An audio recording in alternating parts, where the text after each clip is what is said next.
O Botafogo se reapresenta na terça-feira, porém, a gente ainda não apresentou nenhum reforço, talvez nem apresente, e técnico, meus amigos, está muito longe ainda do problema ser resolvido. Vou falar sobre todas essas mudanças no Botafogo e também fazer uma comparação interessante para vocês, mas é depois da vinheta.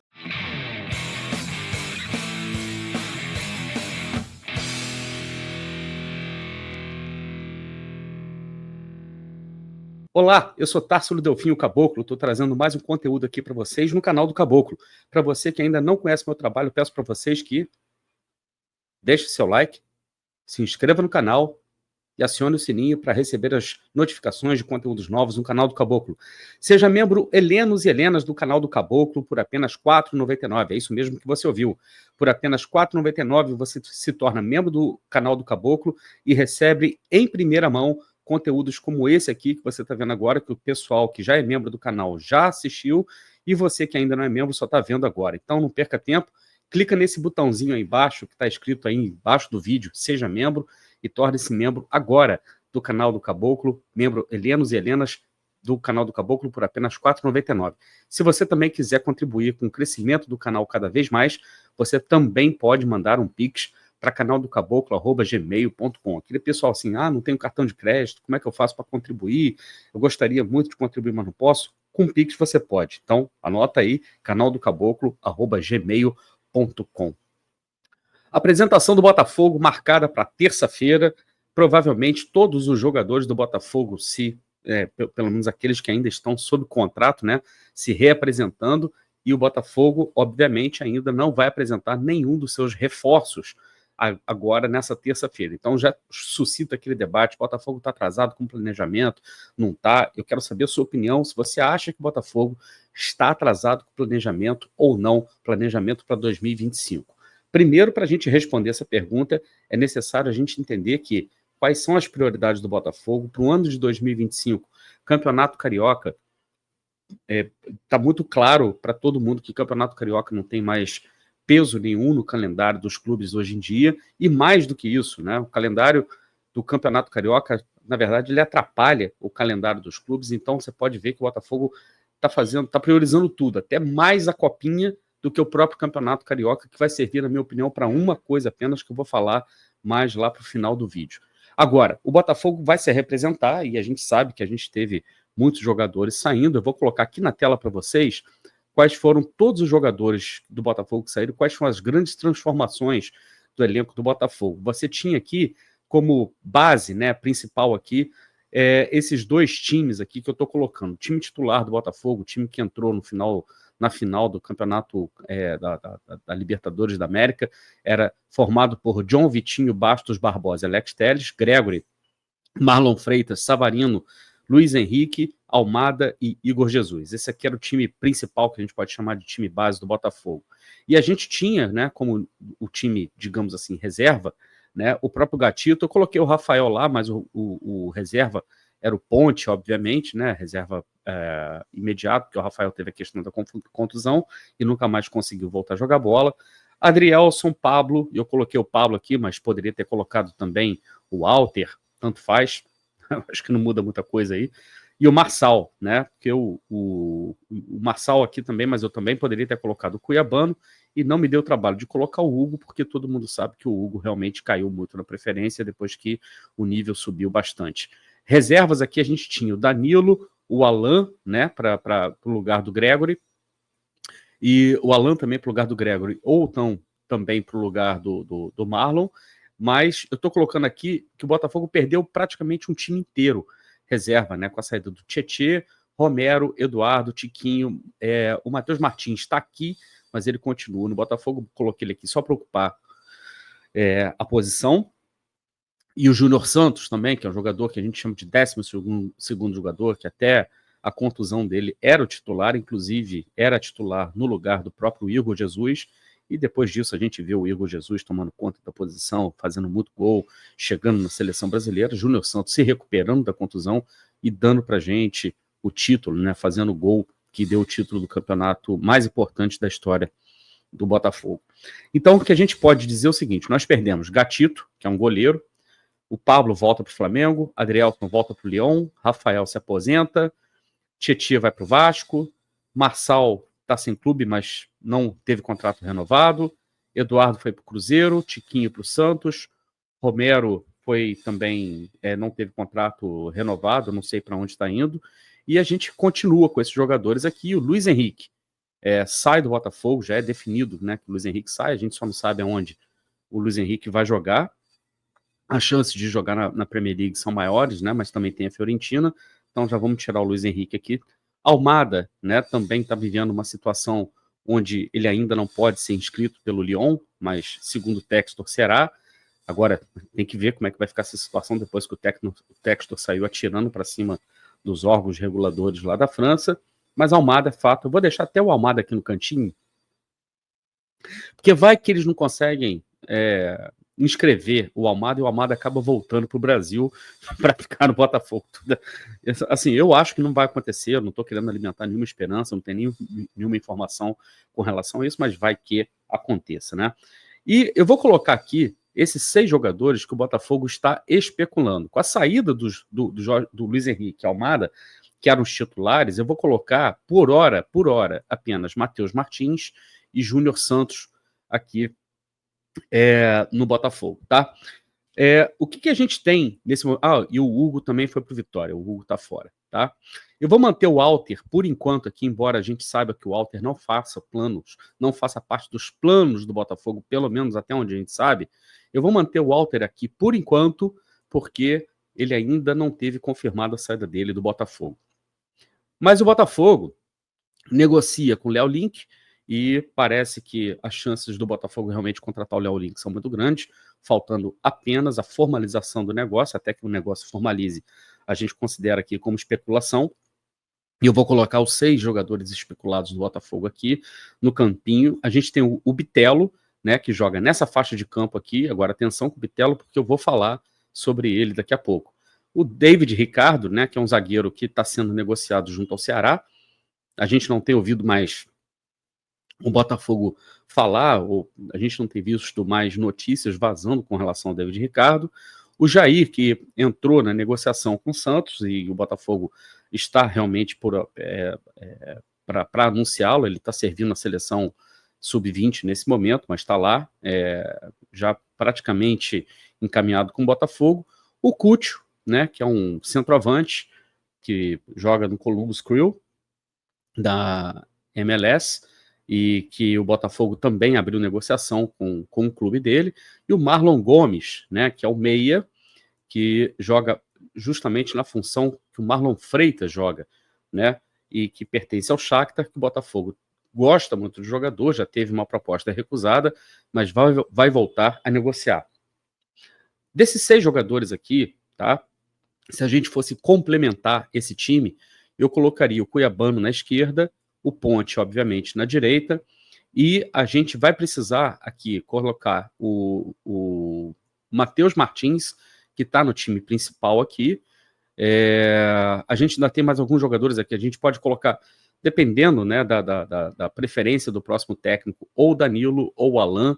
Vamos colocar o Alan aqui, porque o Danilo também tem chance de sair, embora ele tenha recusado sair. Vamos colocar o Alan aqui por enquanto.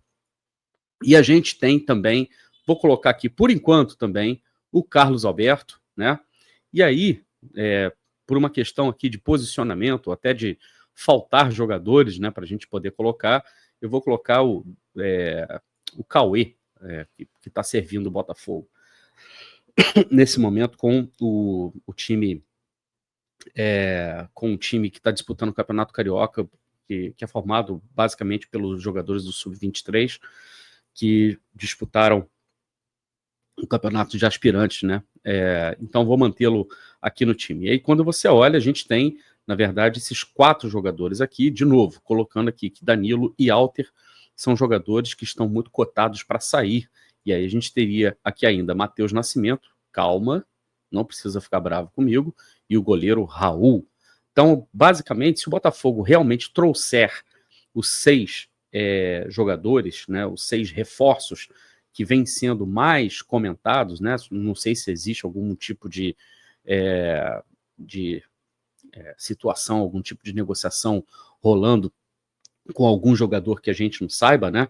Provavelmente o Botafogo, trazendo esses 6 jogadores aqui, teria, em tese, esses 2 times aqui e precisaria, na verdade, de uma complementação para esses jogadores aqui que porventura viriam a sair. Daí a utilização dos jogadores do Sub-23 no Campeonato Carioca. Por isso que eu perguntei outro dia no Twitter, inclusive, quais jogadores, se a gente tiver como base o primeiro jogo do Botafogo, foi a derrota para o Maricá, e levando-se em consideração que os 5 primeiros jogos do Botafogo no Campeonato Carioca serão disputados com esses jogadores, né, com o Sub-23, quais desses jogadores que teriam, digamos assim, uma capacidade de encorpar, ou que teriam capacidade, ou que poderiam ser aproveitados no elenco principal do Botafogo.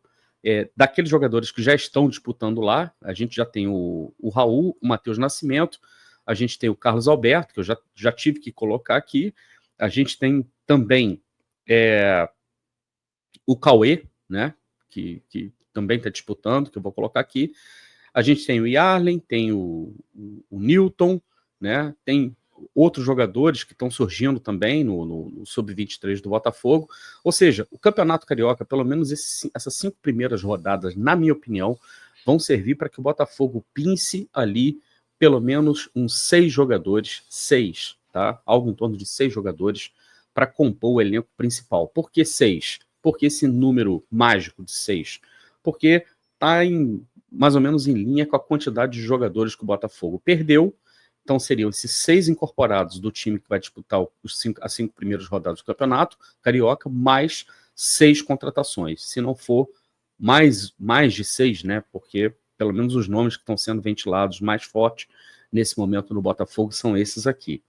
E aí, considerando que esses aqui sejam jogadores principais, eu diria para vocês que se o Botafogo lograr êxito na contratação desses 6 jogadores, a gente poderia ter um time, né? Ainda tem um detalhe também, a gente ainda pode perder o Igor Jesus, tem esse detalhe, né, que está sendo procurado por clubes da Premier League, e no caso de perda do Igor Jesus, a gente teria o Cúcio ocupando a posição do Igor Jesus, caso o Botafogo consiga contratá-lo, uma negociação que é extremamente difícil, o salário que ele está pedindo é muito alto. Eu acho que é muito improvável a contratação do Cúcio, mas eu vou colocar aqui somente por causa da questão dele estar sendo especulado e do Botafogo ter aberto negociações com o clube dele, tá? Mas se não for o Cúcio, vai ter que ser um outro centroavante, o Botafogo vai ter que achar um outro jogador no mercado que possa vir ocupar essa função. Mas considerando que o Igor Jesus não saia e o Cúcio chegue, tá? O que a gente pode ter é um cenário onde o Bitelo vai disputar justamente aquela posição. Eu vou colocar ele aqui na esquerda e vou tirar o Matheus Martins. Vai disputar justamente a posição que era do Almada, beleza? O que a gente não tem ainda seria um substituto para o Luiz Henrique. Então a gente teria, em tese, o Júnior Santos voltando a ocupar a ponta direita. Por que eu digo voltando a ocupar a ponta direita? Porque com Arthur Jorge, o Júnior Santos jogou muito mais como centroavante do que como ponta direita. Porém, o próximo técnico do Botafogo, que ninguém sabe quem é e nem quando nós teremos, pode ser que queira utilizar o Júnior Santos como um ponta direita. Se a gente lembrar, a jogada do gol do Botafogo contra o Atlético Mineiro na final da Libertadores foi uma jogada de ponta, convenhamos, né? Ele domina a bola, leva até o fundo, dribla com aquela habilidade que ele tem, os 2 defensores do Atlético, entra na área, faz o cruzamento e aproveita que a bola veio do zagueiro do Atlético de volta para ele e faz o gol. Savarino continuando, né? Teoricamente, continuando aqui. Então, esse aqui pode ser o time base do Botafogo. Tá? Se é que o Botafogo não vai trazer o Júnior Santos. E aí você tem uma disputa de posição entre Igor Jesus e Cúcio, né? E aqui qualquer um dos dois, né, que estiver em melhor fase pode jogar, pode ocupar a função de titular. A gente teria aqui, teoricamente, o Marlon Gomes, e aí o Marlon Gomes disputando posição com o Marlon Freitas. Eu não colocaria aqui Marlon Freitas como titular absoluto, embora ele seja muito líder, embora seja capitão, mas a gente tem que levar em consideração que o Botafogo hoje precisa ter uma mentalidade de jogadores disputando sempre posição. Eu vou colocar o Ponte aqui na reserva do Vitinho, disputando posição com o Vitinho. A gente viu que o Ponte, no final do ano, nas vezes que entrou, com exceção do jogo contra o Peñarol lá no Uruguai, o Ponte entrou bem, né? E o Vitinho também melhorou muito o seu jogo, principalmente a partida que o Vitinho fez contra o Atlético Mineiro na final da Libertadores foi impecável. Aquilo ali é partida de almanaque. Alex Telles e Cuiabano, desde que o Cuiabano também não saia, caso ele saia, o Botafogo vai ter que buscar uma reposição para a lateral esquerda. O Léo Link chegando para disputar posição com o John, e também John, jogador que tem sido procurado. Jair e Bastos, né? Jair, jogador de 19 anos, promessa, muito promissor, né? O David Ricardo, também jogador muito jovem, podendo chegar junto ao Ceará para disputar posição com Barbosa. E aí, quando eu falo disputar posição, gente, eu não estou falando que eles vão ser titulares ou que eu esteja cravando que eles vão ser reservas. Eu estou dizendo que você precisa ter disputa de posição, tá? E aqui depois o Alan disputando posição com o Gregory e o próprio Cauê também, né, podendo eventualmente brigar por posições aqui, tanto no lugar do Alan, do Gregory, mas vendo o Igor Jesus, o Cauê, mais como jogador de apoio, e o Matheus Martins, esse sim, podendo jogar tanto na direita quanto na esquerda, o mais normal para ele seria jogar na esquerda, e o Carlos Alberto, né, também é um jogador que joga mais pela esquerda, mas também podendo ocupar o lado direito, mas eu vou deixar ele aqui, porque ele é um dos jogadores que estão sendo testados, um dos jogadores que estão passando ainda por esse período. Vocês podem ver aqui que eu não coloquei nem o Patrick de Paula, porque eu considero que o Patrick de Paula, ele precisa se provar fisicamente que está apto a conseguir jogar futebol profissional em alto nível, principalmente contra adversários fortes, e também não coloquei o Jefinho. Pela segunda vez consecutiva, eu não coloco o Jefinho. E a minha questão com o Jefinho aqui, vocês vão perguntar, pô, Tássio, qual é a sua implicância com o Jefinho? Não é implicância com o Jefinho. Pô, o Botafogo pagou 32 milhões de reais no Jefinho. Não é bem assim. Não é bem assim. As transações entre Lyon e Botafogo, principalmente envolvendo o jogador Jefinho, elas são feitas sempre com aquela coisa do dinheiro do banco imobiliário.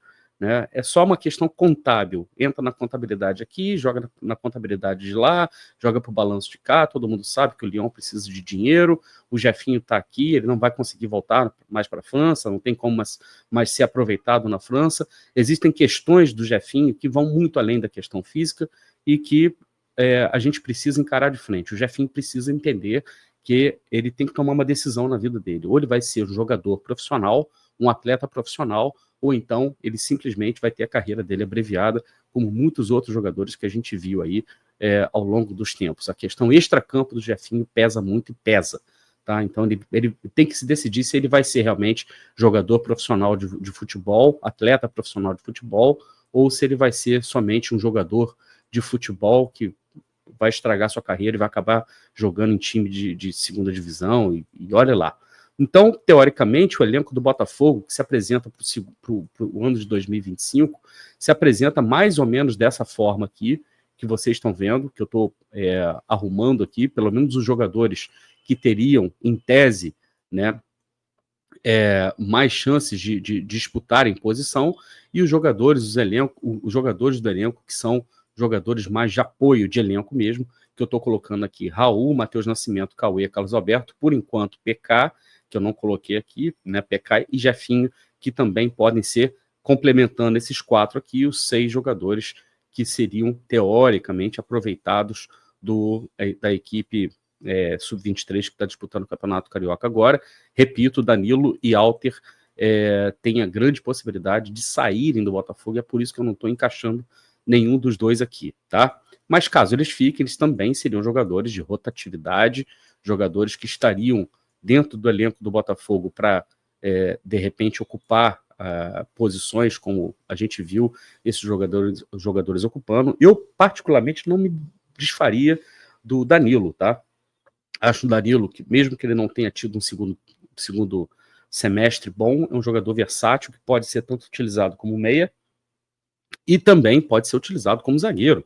Né? A gente viu o Danilo algumas vezes sendo utilizado como zagueiro. Acho um jogador muito útil, na verdade, para o elenco.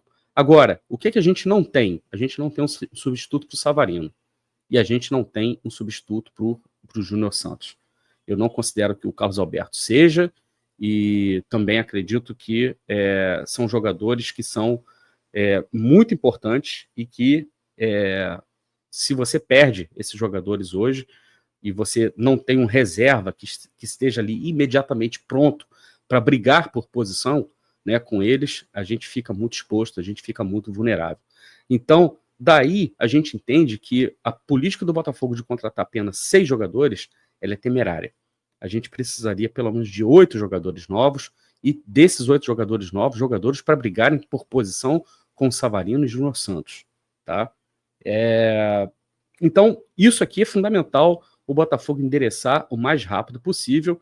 E também, obviamente, eu estou falando aqui baseado numa hipótese, eu estou me baseando aqui também no modelo de jogo do Arthur Jorge, né, que entendia o Júnior Santos como muito mais um centroavante. Se o próximo técnico do Botafogo tiver o mesmo entendimento que o Júnior Santos é centroavante, a gente tem um problema muito grave, porque a gente simplesmente não teria um jogador para ocupar aqui a ponta direita, pelo menos não da maneira que o Júnior Santos ocupou. Savarino pode ser um ponta direita, ele jogou muito tempo da vida dele, no Atlético Mineiro, inclusive, como um ponta direita, só que o Savarino parece ter encontrado a posição dele, a utilização dele pelo Arthur Jorge foi espetacular, ocupando uma faixa de campo muito interessante e conseguindo se entender muito bem com o Almada. Tá? Mas tudo isso, né, tudo que eu estou fazendo aqui é uma conjectura. Vai que o Savarino realmente permaneça como ponta direita e o Botafogo ainda não tenha o jogador para jogar nessa posição aqui, pode até ser o Bitelo, e eu vou trazer aqui alguns dados que são interessantes com relação ao Bitelo para jogar nessa posição, e de repente o Botafogo jogando com Bitelo e Matheus Martins. O Botafogo parece que quer apostar bastante no Matheus Martins nessa temporada. Mesmo assim, mesmo sendo esse o caso, a gente não teria um substituto para o Bitelo, a gente ainda não teria um substituto para o Matheus Martins. Lembra que o Botafogo falou em Muniain?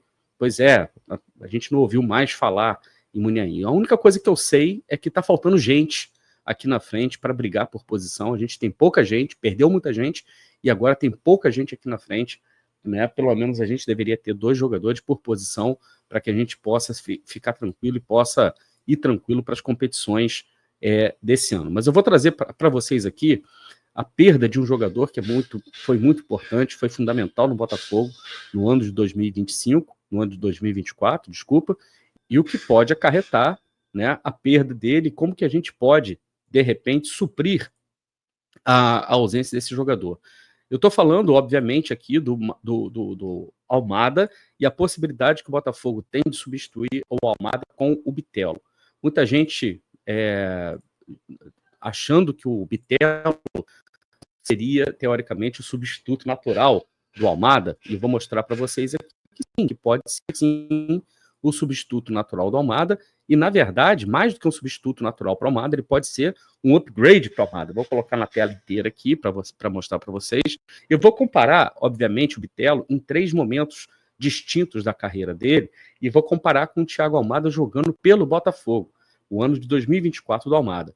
E eu vou comparar com o ano de 23, 24 do Bitelo jogando pela equipe dele, né, pelo Dinamo Moscou, em 23 e 24, depois 24 e 25, e depois para aquela galera que falava, mas ele está disputando o campeonato na Rússia, o campeonato na Rússia não vale nada.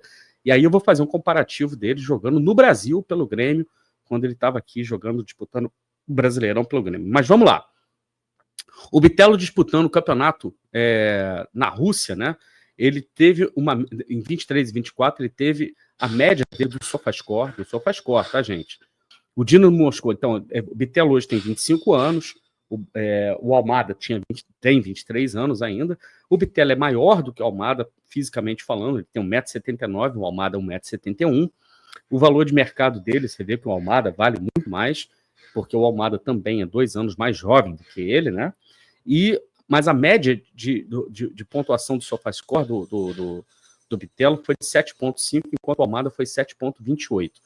Agora, o mapa de calor da temporada 23 e 24 dos 2 jogadores. Eu quero chamar a atenção para vocês do seguinte, esse aqui foi o primeiro ano do Bitelo jogando na Rússia. Vocês podem ver que o Bitelo ocupava muito mais a faixa do lado esquerdo, O Almada também muito mais fortemente pela faixa do lado esquerdo, mas o Almada se apresentava em outros setores do campo, jogava também por outros setores do campo, e na recomposição vocês podem ver o Almada recompondo bem mais, porque a função que ele executava no time do Arthur Jorge era de armação da equipe ao lado do Marlon Freitas. Já o Bitelo, ele também retorna, volta para buscar, mas você pode ver o Bitelo jogando numa faixa mais central, né, do campo, das pontas, né? O Bitelo é um jogador que ele chega muito mais dentro da área do que o próprio Almada, pisa muito mais dentro da área do que o próprio Almada. Olha a presença do Bitelo dentro da área e olha como o Bitelo procura também mais o lado do campo, mais a profundidade do que o próprio Almada. E aí a gente vai ver isso aqui traduzido em números, né? Na primeira temporada do Bitelo foram 76 minutos por jogo e o Almada 74, 1.758 total de minutos jogados, né? Foram 23 jogos contra 17 do Almada. E no ataque, o Bitelo fez 7 gols, enquanto o Almada fez apenas 1 gol. Né? Isso aqui contando pelo Campeonato Brasileiro. Também gols por partida, né? A média deles aqui de 0,3 do Bitelo contra 0,1 do Almada. A gente tem aqui na questão dos passes, né? Isso aqui é muito grandes chances perdidas. O Bitelo perdeu 4 e o Almada perdeu 3. Passes, né? Você tem o Almada dando 2 assistências para gol, enquanto o Bitelo deu 1 assistência por jogo. Você pode ver aqui que o Almada tem uma média melhor. Grandes chances criadas, eles estão bem empatados em 4-4. E bolas longas, o Almada se destaca muito mais do que o Bitelo, com 2,4 por jogo, com aproveitamento de 81,6%, o Bitelo teve aproveitamento de 66%. E em termos de cruzamentos, isso aqui é interessante, tá? Isso é interessante. Em termos de cruzamentos, o Bitelo teve mais um acerto de cruzamentos, vai muito mais. Ele cruzou menos, mas teve um acerto maior do que o próprio Almada, né, com 30,3 contra 29,8 do argentino. E na parte defensiva, né, você tem aqui o número de interceptações, uma participação defensiva melhor do Bitelo do que do Almada, né? Desarme 0,7, eles estavam iguais, mas em cortes, em chutes bloqueados, o Almada, inclusive, até melhor. Eles se equivalem, são jogadores que se equivalem em termos de dribles aqui, o Almada ligeiramente melhor, duelos ganhos no chão, aí o Bitelo é melhor, duelos aéreos, aí o Bitelo é melhor também, a perda de posse de bola, o Almada perde menos bola, sofrem faltas mais ou menos de uma maneira parecida e cometem faltas de uma maneira parecida e o Bitelo sofrendo mais faltas, né? Só que aí eu falei para vocês, vamos comparar o Bitelo agora em 24, 25, quando ele tem um número mais ou menos mais parecido com o Almada, né, de jogos, né? E a média dele ficou em 7,65, ou seja, o Bitelo melhorou da primeira temporada dele na Rússia para a segunda temporada. Ele sobe o nível dele da primeira temporada para a segunda, né? Vamos lá. O mapa da temporada dele também não se altera tanto. Você pode continuar vendo aqui o Bitelo pisando mais na área do que o próprio Almada. O mapa de calor deles, inclusive, bem parecido, né? Bem parecido. E aí, quando a gente vê a minutagem, o Bitelo com maior minutagem, e 15 jogos do Bitelo e 17 do Almada. 1 gol para cada, né? Grandes chances perdidas. O Almada perdeu menos, 3, o Bitelo 4. Em termos de assistências, agora, olha a explosão do Bitelo na temporada 24-25. Foram 8 assistências em 15 jogos, né? Em 17 jogos, aliás. 8 assistências, participando muito mais do jogo, com uma média de 0,5 assistências por jogo, muito mais do que o Almada. Grandes chances criadas, 9 criadas pelo Bitelo contra 4 do Almada, mais do que o dobro, né? Nas bolas longas, o Almada continua se destacando com 2,4 contra 1,2 do Bitelo.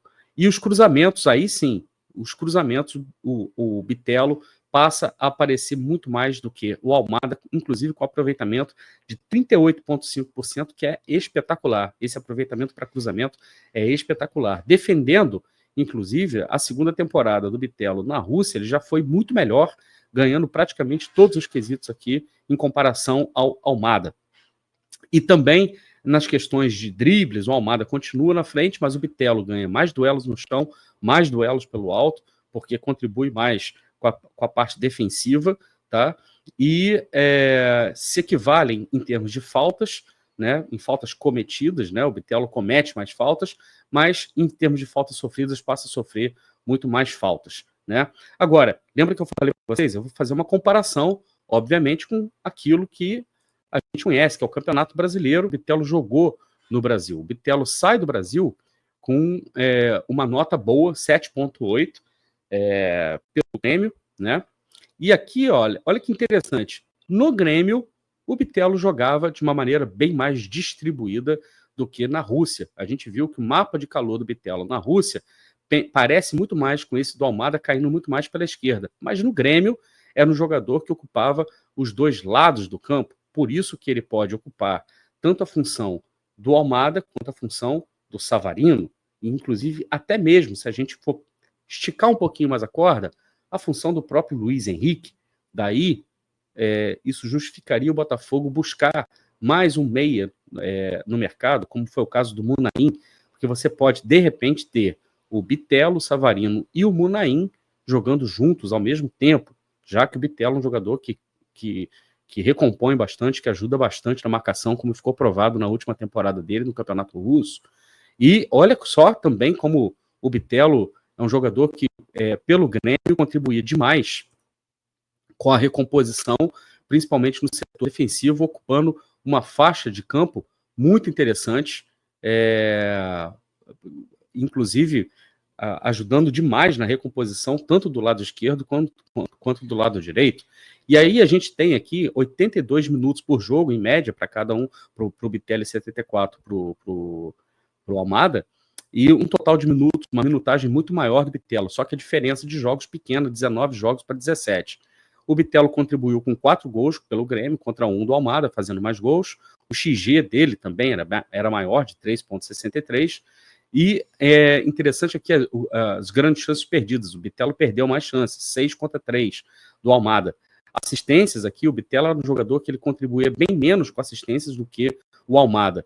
E também a gente pode ver que naquela questão dos cruzamentos, o aproveitamento do Bitelo, principalmente jogando mais aberto como ponta pelo Grêmio, era absurdo de 48,6%. Então o Bitelo é um jogador que contribuía imensamente com o estilo de jogo do Grêmio, principalmente o Grêmio do Renato Gaúcho, quando ele chegava bastante no fundo e cruzava bastante para a área. E aqui a gente vê nos números por que o Bitelo se destacava tanto na parte defensiva. O número de interceptações dele por jogo, 1,1, comparados a 0,4 do Almada, 1,5 desarmes, comparado a 0,7 do Almada, né? O número de cortes também maior, dribles sofridos maior também, mas estava mais exposto a isso, tá? Dribles certos, era um jogador que buscava mais dribles, embora o Almada ainda tenha mais dribles do que ele. Duelos ganhos no chão, olha o absurdo do Bitelo, 5,6, 56,1% dos duelos ganhos pelo chão e 0,5 dos duelos aéreos ganhos, 33,3%.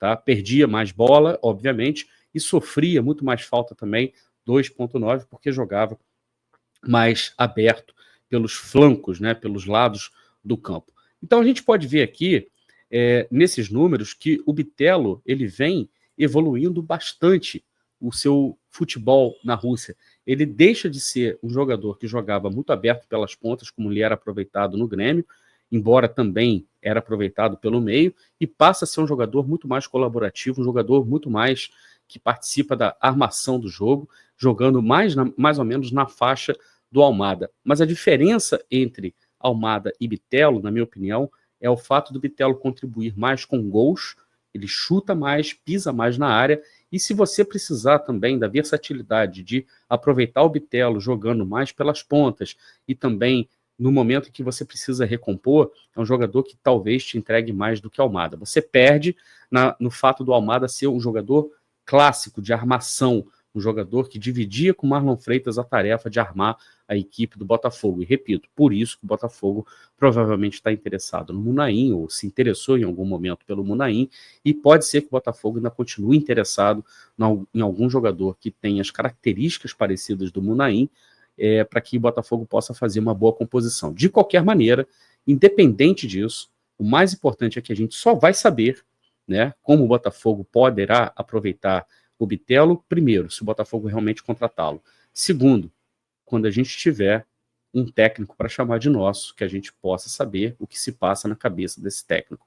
Nesse momento, nenhum técnico do Botafogo vem sendo ventilado. Nenhum nome. E assim, é natural, eu estou muito preocupado com essa situação, mas se a pessoa que fica encarregada de resolver essa questão, que é o próprio Textor, não está preocupado se ele sabe qual é o tempo ideal para ser feito, então que seja feito no tempo dele, né? Mas eu quero saber a sua opinião, se você acha que o Botafogo está atrasado, se você acha que o Botafogo já devia ter o técnico aqui apresentado, se o técnico já deveria se apresentar junto com o elenco, se os reforços deveriam estar sendo apresentados junto com o elenco. Eu deixo para você responder aí, colocando nos comentários, beleza? Eu quero dizer para vocês o seguinte, se você gostou desse conteúdo, deixe seu like, se inscreva no canal e acione o sininho para receber as notificações de conteúdos novos do canal do Caboclo. Seja membro Helenos e Helenas do canal do Caboclo por apenas R$ 4,99 e receba em primeira mão conteúdos como esse aqui. Se você quiser também contribuir com o crescimento do canal, você pode mandar um pix para canaldocaboclo@gmail.com. Caso você não tenha cartão de crédito, não possa se tornar membro, não tenha como contribuir com superchat, mas quer contribuir com o canal, quer fazer o canal crescer cada vez mais, você tem a alternativa do pix aí, mandando pela chave canaldocaboclo@gmail.com. Deixe sua opinião, compartilhe esse vídeo, extremamente importante. Se você gostou, obviamente, né? E você já sabe, aqui no canal do Caboclo, se tem bambu, tem flecha, eu volto a qualquer momento com mais um conteúdo. Um grande abraço para vocês. Tchau.